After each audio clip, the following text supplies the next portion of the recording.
that's where it becomes complicated. Because let's say we're talking about some applicants for employment as anchors on a news program, major media news program. And so here we have three, A, B, and C, and they're all equally talented. They would all be capable of performing that function. One is a conservative, one is a moderate, and one is a liberal. And if the choice by the media mogul who's hiring these people is, well, I'm going to take the liberal because I want to promote a political ideology. I want to use my media power to promote that type of political policy. Would we say that's restraint of trade? Well, it's not restraint of trade perhaps in the economic sense, because the person who is chosen, the liberal who is chosen, has the ability to perform that job equally with the other two. But it's restraint of trade in these ideas.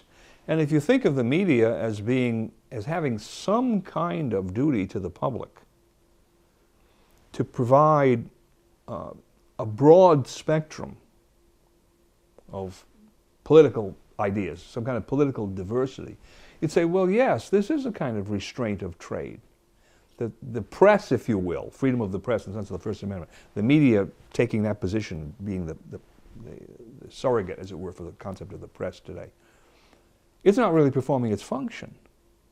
The problem is that's always been true. Right? Newspapers have always had editorial policies, and not only on their editorial page. What news are they going to present as news on page 1 as opposed to page 36, or maybe not at all? This has always happened. So you have this kind of tension built into the system. And that's where competition comes into play. The more media operations you have, the more likely some of them will reflect some of those political approaches or biases, if you will, that are not going to be reflected by what we have now, the 6 major media operations. And it's a very interesting trade-off, because it's one that really cannot be addressed directly by law because of the whole concept of the First Amendment.